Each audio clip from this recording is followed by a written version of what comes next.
Hi, Bill Henshaw here again, your walking constitution. And in today's news, we have yet again Joe Biden and student loans. And one can only imagine what the connection there is.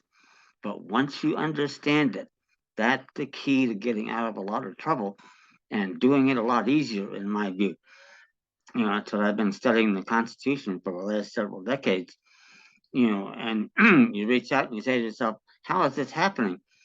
Well, the big deal here is that Biden is the president, and as the commander in chief of the armed forces, and as such, under HJR 192, back when FDR was in office, with the declared state of emergency that's been with us 90 years, the president has the power to define dollar as the commander in chief.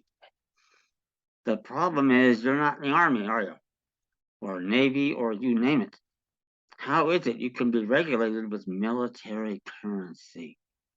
To find out the answer to that and a big one to a lot of your problems, send me an email, youwinnincourt@gmail.com, and I'll get information back to you on what I do and how I do it. And I think we can make things smooth out quite a bit here. Because think about it, these people that loan you this money, quote unquote, undefined dollars they could make up out of thin air.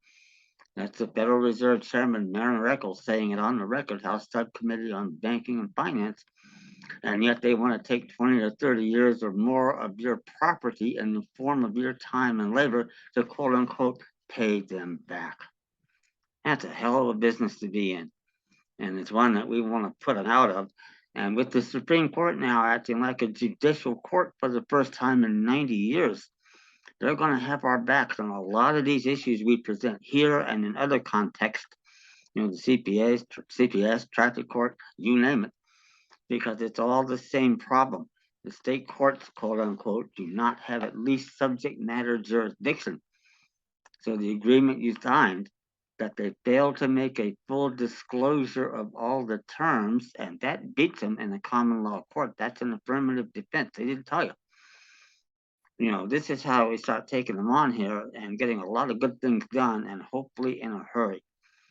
So that said, to me, an email, youwinnincourt@gmail.com. I'll get back to you, with my information, what I have and what I do, and it covers a lot of ground, a lot more than just these two things. Just about everything the government does is blatantly unconstitutional once you understand it. And to be sure, I didn't get it right away either. It took me a while. When I did, I said, my God, this can't be happening. And yet there it is in black and white. And that's what I deal in. We can prove when you go in there and say, for example, California is not a state, and you have the California Supreme Court and Assembly backing you up.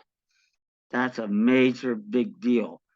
And like I say, the Supreme Court understands a lot of this behind the scenes now. It hasn't been the case in almost a century, but they do. And we get there, and we're going to get a comparatively warm reception to what's happened before if we need to get that far. So it's really exciting stuff and helping you get out from under and maybe saving your family and your home and your household and your posterity. That's the kind of business I'm in here. And I do it at very moderate expense. And I'm dead right about everything I say. I can prove it a cappella off the top of my head. That's why you never get to see a jury, because they can't have me coming in there as an expert witness and enlightening them. That doesn't work. And yet we have the unquestioned right to trial by jury according to the course of the common law. That's the big deal. So a lot of good stuff here. Like I say, send me an email, youwinnincourt@gmail.com.